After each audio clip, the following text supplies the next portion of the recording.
Bonjour, bonsoir à tout le monde, bonsoir à tout le monde. Voilà. J'ai annoncé hier que voilà, je me suis mis volontairement, Grand Barack et moi, en quarantaine. Et pour vous dire vrai, c'est pas facile, mais on tient le coup. C'est pas du tout facile. Donc voilà, on va. C'est vrai que moi, je ne ressens plus, je ne ressens plus de la fièvre. Tout va mieux, Grand Barack aussi. Mais quand même, on a décidé de rester, pendant les jours là, de respecter les mesures ministérielles. Le problème, c'est que là, présentement, j'ai vu hier que... Non, je suis en quarantaine. Non, pour ça, il n'y a pas de souci. Je suis en quarantaine. Là, je sors de ma maison, j'entre dans la voiture et voilà. Vraiment, depuis que je suis arrivé, pas de socialisation, je n'ai vu personne.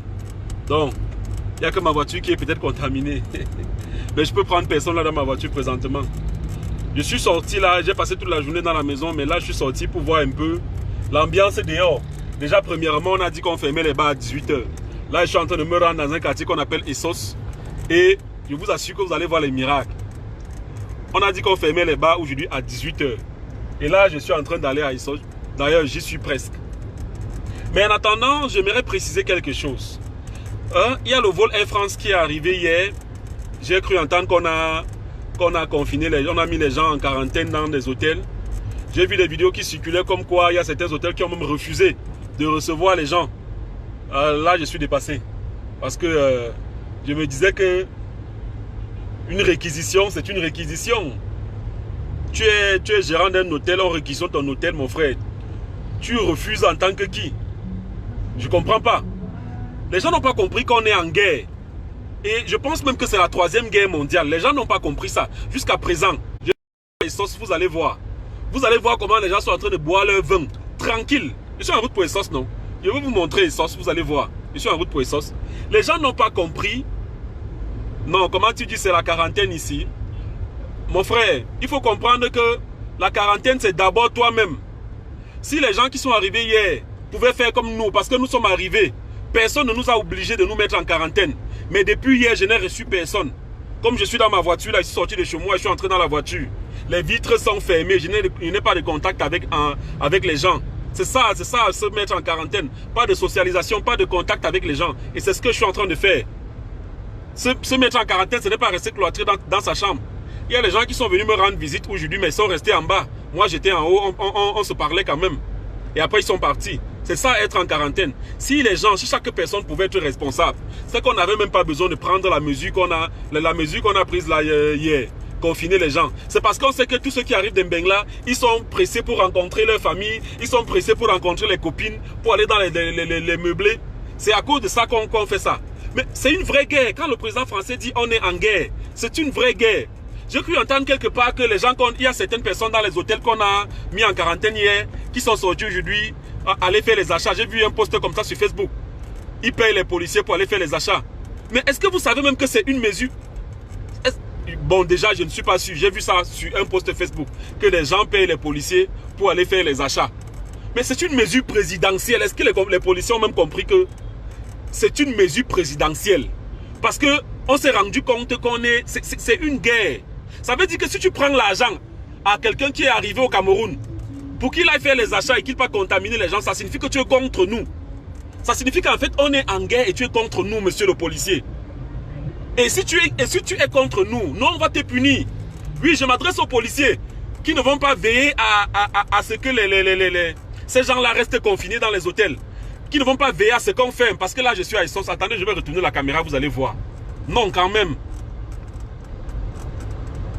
Attendez. Là, on est à Essos. On est à Essos. On n'a même pas l'impression. On n'a même pas l'impression. Je prends juste l'exemple. Là, nous sommes à ce qu'on appelle, ou c'est Goyavier, ou c'est Soumangué. Regardez, tout le monde est au bar. Et quand vous voyez même les gens qui installent là, les gens qui vendent le port là, tu sens qu'ils viennent d'arriver. Ils ont pour toute la soirée. Tout le monde est au bar. Tout le monde boit tranquillement. C'est comme si rien ne se passait en fait. On a dit l'autre jour que les Français sont têtus. Mais les Camerounais sont têtus. Il est déjà 18 h, mais on attend quoi pour fermer ça? Mon Dieu. Regardez, tout le monde qui est au bas, hein. Tout le monde est en train de boire. L'autre jour, je disais que l'histoire s'y a commencé comme ça. Voilà voilà les blancs qui ne travaillent, qui sont là, au lieu que nous les noirs, on profite de cela pour travailler aussi, pour rattraper le gap. Nous, on va préférer boire et c'est ce qui est en train de se passer. Regardez, de l'autre côté, c'est un endroit où on joue au pari foot. Regardez, quand je vais passer là, vous allez voir. C'est plein à craquer, regardez vous-même. C'est plein à craquer. C'est un endroit où on joue au pari foot. Plein à craquer. Pourtant, il y a une mesure qui a été prise pour qu'à 18 h, tout ça ferme. Mais finalement, qu'est-ce qu'on veut? Les gens ne se rendent pas compte. Pourquoi est-ce qu'ils ne se rendent pas compte? Parce que les nouvelles qui viennent, c'est que non, on a eu un malade. C'est que depuis, on n'a pas encore dit, on n'a pas encore annoncé au Camerounais qu'il y a eu un mort. Peut-être qu'ils attendent quand on va dire qu'il y a eu un mort pour prendre le taureau par les cornes. Mais c'est pas bien. C'est pas bien. Steve Fa, tu as dit que tu devais rester chez toi pendant 14 jours. Mais toi, tu viens d'arriver dans ce direct ou pas? La quarantaine, c'est la socialisation. Ce n'est pas rester à la maison confiné. Là, je suis dans ma voiture. La voiture, je suis dans ma voiture. Je n'ai pas de contact avec les gens. C'est ça, être en quarantaine. C'est pas comme si j'ai appelé un ami, viens, on va sortir ensemble. Personne n'est entré dans ma voiture depuis que je suis arrivé. À part moi et Grand Barack. Donc, je sors de chez moi, j'entre dans la voiture, je suis en quarantaine. Si vous ne comprenez pas ça. Vous les benguistes aussi, vous pouvez faire la même chose. Soit, je sais pas, pour aller faire un tour en ville, question de changer un peu l'air. Mais vraiment, ne soyez pas en contact avec les gens. C'est ce qu'on ne fait que vous dire. Ouais, les gens s'y comprennent même comment, non? Il ne faut que parler de quarantaine, dit-on. Voilà. Donc, voilà. Les gens qui viennent d'arriver là, peut-être qu'ils ne comprennent rien. Qu'est-ce qu'ils appellent même quarantaine, eux là? La quarantaine, c'est pas rester dans la chambre, mes amis. Ouais. Oh. Bon, regardez ce direct encore, quand ça va finir. Regardez ce direct dès le début. Vous allez comprendre ce que j'explique depuis. Bon, là, je suis sorti, question de voir comment ça se passe, l'environnement dans les rues de Yaoundé. Et comme je vous ai dit, je suis en train de me rendre à Essos. Là, tout à l'heure, j'étais à la Mobile Essos. Ah, je crois que c'est ça, c'est oui, Mobile Essos. J'étais à la Mobile Essos. Et vraiment, c'est comme s'il n'y avait rien. C'est comme s'il n'y avait pas de... Il y avait pas de problème. Il y a une heure pour attraper la maladie.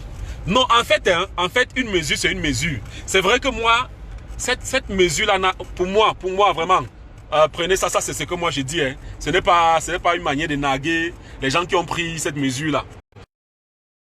Pertinence. Vraiment, cette mesure n'a aucune pertinence. La mesure qui vise à fermer les débits de boissons à 18 h. Vraiment, parce qu'il n'y a pas une heure pour attraper la maladie, comme quelqu'un vient de dire. Et je me suis rendu compte que quoi? Que beaucoup, je vous ai dit qu'il y a des gens qui sont venus me rendre visite, mais sont restés en bas de l'immeuble. On parlait à distance. Il y a des étudiants qui sont venus me rendre visite. Moi, j'ai dit, mais vous allez faire comment, comme vous aimez boire le vin là? Non, mais les gars ont commencé à boire le vin très tôt. En fait, on a dit qu'on ferme les débuts de boissons à 18 h. Les gars ont compris que voilà, il faut commencer à boire un peu plus tôt. Pour être sous à 18 h, question de fermer les bars. Mais si on pouvait même fermer. Pour moi, cette mesure n'a aucune pertinence. Vaudrait mieux fermer les bars, vraiment. Vaudrait mieux fermer les bars, interdire tous les rassemblements de plus de 50 personnes, comme on a dit. Même si les 50 personnes-là peuvent toujours se contaminer entre elles. Mais vraiment, vaudrait mieux prendre les mesures sévères, un peu comme en France, pour que les choses marchent. Parce que, et aussi prendre les mesures d'accompagnement. Parce que quand je vois, vous dites aux gens de fermer les bars. Mais quelles sont les mesures qui accompagnent? On va dire aux gens de fermer les bars. Après, voilà, ça va créer une psychose parce que tout est fermé. Mais après, il faut qu'on dise quelles sont les mesures qui accompagnent. Parce que tu n'es pas plus en quarantaine. Bon, ça va, je ne m'explique plus. Vous n'avez rien compris. La négligence fait partie du quotidien africain. Ça, c'est vrai. Qui a dit ça? Ismaël. Ça, c'est vrai. La preuve, c'est que regardez un peu les images qui viennent de Château-Rouge. Tous les Français sont restés chez eux. Mais allez à Château-Rouge où il y a les Noirs à Paris. Les policiers viennent supplier carrément les gens de fermer. Ils disent qu'ils ne ferment pas, que ce n'est pas une maladie des Noirs. Mais vous attendez peut-être qu'il y ait un cas. Ce que je vais vous dire n'a aucun fondement scientifique. Mais je vais quand même vous dire cela. Là, je suis à Essos. Voilà, là, je suis à Essos. Regardez. C'est grave. Hein. Ce que je vais vous dire, disais-je, n'a aucun fondement scientifique. Ça, c'est ce que moi je pense de cette maladie-là. Ce que je pense en fait, et c'est ce que beaucoup de gens n'ont pas compris, il n'y a pas de remède. C'est un peu comme la grippe. Il y a une vidéo que j'ai suivie ce matin où on parlait, on disait que le corona, c'est une association de la grippe et du stress. C'est un peu comme la grippe. Nous, en Afrique, quand on a la grippe, je pense que peu de gens se soignent quand ils ont la grippe. Ça part tout seul. Le corona est en fait comme ça. Quand vous avez la grippe, on laisse et ça part tout seul. Ne vous dites pas que moi, par exemple, si j'ai les symptômes du corona, je ne vais pas aller à l'hôpital. Pourquoi est-ce que je ne vais pas aller? Les Français sont clairs là-dessus. Si tu ressens les symptômes tels que la fièvre, la toux et tout, ça ne sert à rien d'aller à l'hôpital parce qu'il n'y a pas un remède qu'on va te donner pour te soigner.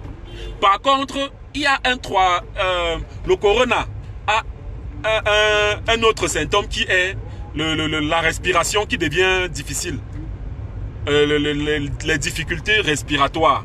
C'est quand tu as déjà atteint ce stade-là que tu dois appeler les urgences, que tu dois aller à l'hôpital. Oui. Et regardez bien les images, que ce soit en Italie, en Chine et partout. Tous ceux qui sont à l'hôpital ont un truc pour respirer. Ils ont de l'oxygène. C'est ces gens-là qui ont les difficultés respiratoires. Et en gros, ce style de personnes, c'est des gens qui ont une santé fragile. Qu'est-ce que ça veut dire en réalité? Ça veut dire en réalité que le corona peut tous nous toucher, nous les jeunes Camerounais là, nous les Camerounais. C'est clair qu'on ne va pas tous mourir, c'est clair qu'on risque de ne même pas mourir. Mais sachez que dans nos familles, il y a des gens qui ont la santé fragile et qui peuvent développer donc cette difficulté respiratoire là. C'est ça le problème. C'est qu'il y a parmi les gens qui ont le corona, certaines personnes, tu es médecin, je vous ai dit que ça n'a aucun fondement scientifique. Ce que je dis, c'est l'analyse que moi je me suis faite de la situation. Je me suis rendu compte, et comme on dit en France, ce n'est que ceux qui ont les difficultés respiratoires qui partent à l'hôpital et on les met sous oxygène. Sinon, il n'y a pas de traitement. Même le ministre de la Santé l'a dit, il n'y a pas de traitement. Donc, ça ne sert à rien d'avoir les fièvres, la toux. La preuve, c'est que tous les gens avec qui j'étais la veille de mon voyage à Paris, ont développé les symptômes du corona. Plus que moi-même. Tous les gens avec qui j'étais, ils m'ont appelé hier. Tous les gens avec qui j'étais ont développé cela. Moi, je n'ai plus rien. Grand Barang n'a plus rien. Pas de fièvre, rien. Mais je vous dis par contre qu'on a dans nos familles des gens qui ont la santé fragile. Et ce sont eux qui peuvent développer ce symptôme-là la difficulté à respirer. Et rendez-vous compte que maintenant, on a peut-être 10 000 personnes qui se trouvent dans cette situation-là et qui ne peuvent plus respirer.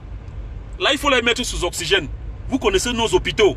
On n'a pas cette capacité-là. Cette capacité à accueillir 10 000 personnes. En fait, au final, ce n'est pas le corona qui va tuer les gens. C'est ce que vous n'avez pas compris. C'est qu'à un moment, si on se retrouve avec plusieurs personnes qui ont cette difficulté respiratoire-là à cause du corona, on ne pourra pas tous les recueillir dans les hôpitaux parce qu'on n'a pas cette capacité-là. Et après, on sera obligé de choisir qui soigner et qui ne pas soigner. Qui mettre sous oxygène et qui ne pas mettre. Et c'est comme ça que les gens vont mourir. C'est ce qu'il faut que vous compreniez.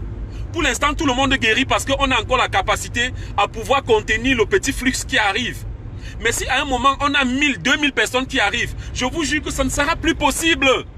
Ça ne sera plus possible. On aura 2000 personnes et on aura peut-être dans les hôpitaux une capacité d'accueil peut-être de 50 personnes. Comment on fait avec le surplus? C'est ça le problème en fait. Si vous ne comprenez pas depuis, c'est ça le problème. C'est pour ça qu'il faut qu'on reste à la maison, qu'on ne contamine pas les gens qui ont la santé fragile. Parce qu'une fois qu'on contamine ces gens à la santé fragile, c'est clair qu'ils vont se retrouver dans les hôpitaux. Et plus ils seront nombreux, plus on va dépasser la capacité, notre capacité qui est d'abord très très minimale. C'est ce qu'on essaie d'expliquer aux gens depuis. Est-ce que depuis on vous a dit que ça a tué quelqu'un? Non. Mais ce que vous voulez, c'est que ça arrive, que ça prenne le grand nombre de personnes. Et maintenant qu'on se retrouve dans cette difficulté-là, va faire le direct, tu es censé rester chez toi. Pourquoi vous ne comprenez pas? Pourquoi vous ne comprenez pas? Je vous dis tantôt, attendez, je retourne la caméra. Que je suis arrivé et personne ne m'a exigé de rester en quarantaine. Je suis en santé. J'avais un peu peur parce que j'avais la fièvre. Regardez vous-même dans le bar là-bas, regardez comment c'est plein. Je suis resté chez moi et je me suis dit, mais pourquoi est-ce que... Écoutez très bien. Je suis resté chez moi et je me suis dit, pourquoi est-ce que je suis le seul? Pourquoi les autres? Est-ce que les autres prennent aussi cette chose-là au sérieux? Mais là, je sors, je me rends compte que personne ne prend ça au sérieux. Mais la quarantaine, je l'observe toujours parce que là, je suis dans mon véhicule, les vitres sont fermées. Je n'ai de contact avec personne. Qu'est-ce que vous... Assistance respiratoire, voilà. Moi, je ne suis pas médecin, mon frère. Merci pour le thème approprié. Sous assistance respiratoire. Ce que je vous dis alors, quand je marche là, tout le monde a le masque au nez. Le premier ministre français a dit, on vous voit avec les masques au nez, ça ne sert à rien. Les masques au nez ne servent à rien. Comme je vous dis, ça ne sert à rien. Restez chez vous, évitez de propager la maladie. Jusqu'à ce que ça passe. Oui. On ne veut pas comprendre. Oui, on ne veut pas comprendre. J'ai vu les gens se fâcher hier parce qu'on les a mis en quarantaine. Moi, j'ai décidé de rester en quarantaine depuis hier. Est-ce que c'est parce que je suis malade? J'ai dit que j'avais une fièvre. La fièvre est passée. Grand Barack aussi n'a rien. Mais on est resté en quarantaine parce qu'il faut respecter les mesures qui sont prises par le gouvernement. Le gouvernement n'est pas fou. Vraiment. On dit que on amène les gens dans les hôtels. Ils se lèvent, ils partent, comme je disais tout à l'heure, ils partent faroter les policiers pour sortir. Est-ce que c'est bien alors? Toi qui pars d'abord faroter le policier, là, tu crois que tu fais du mal à qui? J'ai aussi vu quelque part que, j'ai lu quelque part, je ne sais pas si c'est vrai, que la femme d'un ministre était dans le vol Air France qui est arrivé à Simalène et qu'elle est rentrée à la maison, elle n'a pas eu droit à la quarantaine. Son mari est venu la chercher, ils sont rentrés. Pourquoi est-ce qu'il y a des passe-droits? Pourquoi il y a des passe-droits? Nul n'est au-dessus de la loi, c'est ce qu'on dit tous les jours. Nul n'est au-dessus de la loi. C'est pas bon. C'est le mauvais exemple que vous montrez aux Camerounais. Non seulement vous ne dites pas aux Camerounais que bon voilà, vous allez rester chez vous. Macron a par exemple dit il n'y aura plus de loyer, il n'y aura plus de facture. Quelles sont les mesures qui ont été prises ici? Zéro, même pas les mesures fiscales. On aurait pu dire même aux gérants de ces débuts d'alcool là, de ces lieux publics là que bon voilà, vous allez fermer à 18 h, mais voilà comment il y aura un allègement fiscal. Mais on ne dit rien, on vous dit simplement fermer. Mais quelque part vous n'encouragez pas. Vous n'encouragez pas, messieurs les ministres, vous n'encouragez pas le peuple camerounais. Quand un ministre vient chercher sa femme, si c'est vrai, je ne suis pas sûr que c'est vrai, c'est pas une façon là d'encourager le peuple camerounais. Oui, c'est pas une façon d'encourager le peuple camerounais. Ça n'arrange personne. J'ai même envie que quelqu'un participe au direct là. Je ne sais même pas comment on fait. Tu es en quarantaine comme ça. Ouais, Seigneur. Bon, ça va. Il n'explique plus.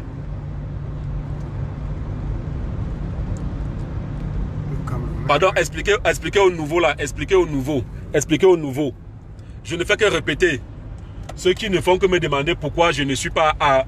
Pour vous, la quarantaine, c'est quoi? C'est rester confiné à la maison? Non. Tu peux être en quarantaine étant dans ta voiture, mais sans aller voir les gens.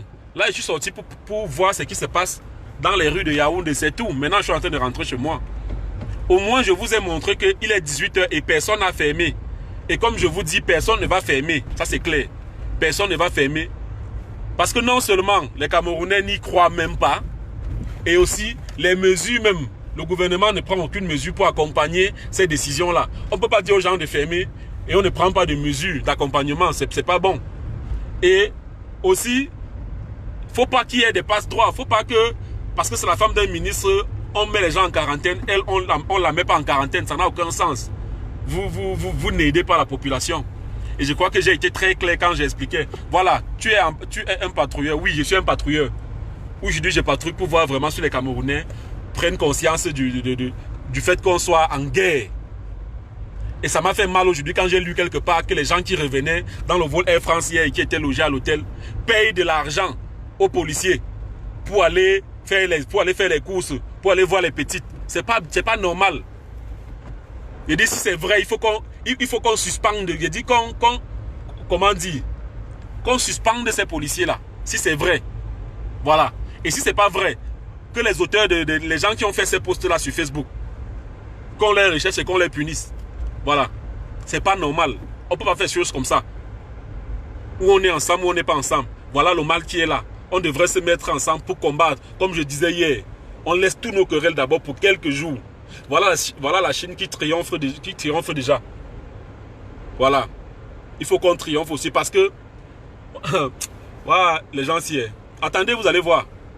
Je ne fais que parler là. Je prends mon temps. Je gaspille mon carburant comme ça là pour aller faire les tours. Je prends mon temps pour expliquer aux gens. Attendez quand on va atteindre, comment dire, le seuil critique. Attendez quand on va atteindre le seuil critique. Quand on aura, on aura 1000, 2000 personnes qui veulent être sous assistance respiratoire dans les hôpitaux.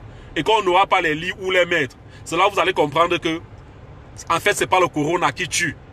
C'est le fait qu'il n'y ait pas de lits pour les mettre sous assistance respiratoire.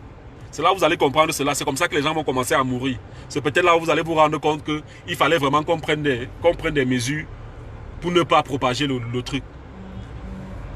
Maintenant, je réponds à vos questions et j'arrête ce direct, je rentre chez moi. C'est un bon... Le PAN n'a pas été mis en quarantaine, c'est pas sérieux. Oui. Vous savez, qui suis-je pour juger le président de l'Assemblée nationale? Personne. Je ne suis personne pour juger le président de l'Assemblée nationale.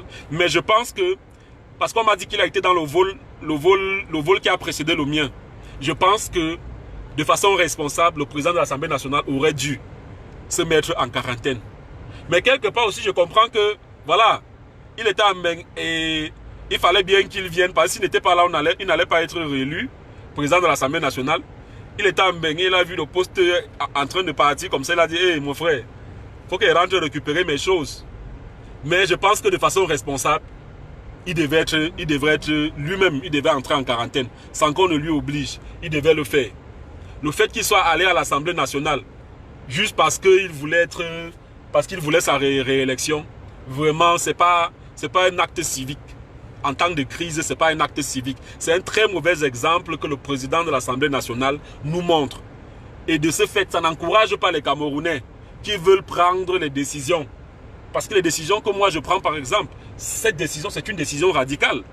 Mais depuis que je suis arrivé, je ne peux pas voir un ami. Je ne peux voir personne. Les gens sont venus me voir aujourd'hui à la maison, je les tiens à distance. Non, c'est vrai, les policiers camerounais sont des mendiants. Non, ne dites pas ça. Ne dites pas ça. Il y a des posts qui ont été... beaucoup de gens ont posté par rapport à ça sur Facebook. Je ne suis pas sûr que c'est vrai. Mais si c'est vrai, vraiment, il va falloir qu'on prenne des mesures sévères contre ces policiers-là. Voilà. Parce qu'une mesure présidentielle, on ne blague pas avec une mesure présidentielle. Oui. Le président ne peut pas dire qu'on fasse ceci. Et un policier... S'il le dit, c'est parce qu'il sait qu'on est en situation de guerre. Si un policier peut prendre 1000 francs ou 10 euros ou 50 euros pour laisser quelqu'un aller propager la maladie, c'est qu'il est avec l'ennemi. Oui, il est avec l'ennemi et pour ça, on doit sévir. Voilà. Il faut tirer sur tout le monde. Hein. C'est tout le monde qui doit prendre ses responsabilités. C'est pas parce qu'on est président de l'Assemblée nationale, c'est pas parce qu'on est... Moi-même, je disais aujourd'hui que si j'arrivais dans le vol d'hier, et qu'on me confie, on me mettait en quarantaine à Douala, ça allait vraiment m'énerver. Mais j'allais être obligé de supporter. Parce que c'est comme ça. Parce que c'est comme ça. En tout cas, j'espère que vous avez compris. Cette situation a créé la psychose chez les gens. Ils marchent et portent les gants en route partout. C'est vrai. Pourtant, on pouvait gérer ça autrement. Le premier ministre français a dit l'autre jour dans son discours, les gants que vous portez, les masques que vous portez, ça ne sert à rien. Il y a les gens qui portent ça tous les jours, mais qui ont attrapé la maladie. Ça ne sert à rien. Prenons juste les mesures que le gouvernement a imposées. Oui, le gant, vous croyez qu'on ramasse le corona dans l'air en marchant? Non. On a dit lavez-vous les mains. Oui, ça c'est une mesure. Parce que c'est en touchant les choses là, c'est en touchant les choses et après on se retrouve en train de mettre la main dans la bouche, dans le nez, qu'on réussit à s'infecter. Mais quand vous mettez le masque tous les jours, vous marchez, vous croyez qu'on ramasse ça dans l'air comme ça? Si c'était comme ça qu'on ramassait, c'est que tout le monde est malade. Steve, on dit que toi-même tu as le corona. Vous savez quoi? Moi, j'ai ouvert ma bouche hier pour dire que j'ai le corona. Pour que vous preniez ça, pour que vous preniez la maladie là au sérieux. Parce que depuis, vous ne comprenez pas. Oui, j'ai le corona. J'ai le corona. J'ai le corona. Mais, je fais donc, en tant que quelqu'un qui a le corona, maintenant, je suis en train de vous éduquer. Moi, je souffre du corona. Mais je n'ai pas les symptômes qui font que je sois obligé d'aller à l'hôpital. Parce que ceux qui vont à l'hôpital, c'est ceux qui ont les difficultés respiratoires. Je ne suis pas arrivé à ce stade-là. Je n'ai pas eu ce problème-là. Vous avez remarqué que la plupart des gens... la plupart des gens qui ont ça ne vont pas forcément à l'hôpital parce qu'ils n'ont pas de difficultés respiratoires. Voilà. Et pour l'instant, on réussit. Vous avez vu que le ministre ne fait que dire qu'il n'y a pas eu de mort et tout. C'est parce qu'on réussit, grâce à la petite capacité qu'on a, à maintenir ces gens-là sous assistance respiratoire. Donc n'attendez pas qu'on dépasse nos capacités pour prendre les mesures. Parce que si on atteint 1000 personnes, je vous assure que beaucoup de gens vont mourir, pas de corona, non. Ils vont mourir parce qu'il n'y a plus d'appareils pour pouvoir les maintenir sous assistance respiratoire. C'est ce que j'essaye de vous expliquer. Est-ce que c'est si difficile que ça à comprendre, mon Dieu? Toi, tu es le premier à mettre la vie de ceux qui sont avec toi. Non, personne n'est dans ma... Oh, dis donc. Je ne fais que... Bon, en tout cas, vous allez suivre ce direct à partir depuis le début. Oui, Grand Barack est une personne à risque. C'est pour ça que depuis hier, on essaie de contrôler tout. Mais je vous rassure, lui n'a rien. J'avais plus peur pour moi. Parce que c'est moi qui ai eu la fièvre. Lui n'a pas eu de fièvre, lui n'a rien depuis. Mais pour moi, ça va déjà, je n'ai plus de fièvre. Mais comme je vous dis, si vous voulez écouter, si vous voulez, n'écoutez pas. Moi, il a dit ma part. Donc, je résume. Je sortais ce jour pour faire un tour parce que j'ai passé toute la journée à la maison. Et comme je dis, je suis toujours en quarantaine. Je sortais juste pour voir comment les populations camerounaises accueillent les mesures qui ont été prises par le gouvernement, les mesures de fermeture des débits de boissons. Et là, je me rends compte que vraiment, c'est pas la peine. Personne n'a fermé. Et c'est pas bien. Voilà. C'est pas bien. Donc voilà. Passez une bonne soirée. Je lis les quelques commentaires pour terminer. Il y a trop de commentaires. Je ne peux pas tout lire ça. Allez, prenez soin de vous. Ciao.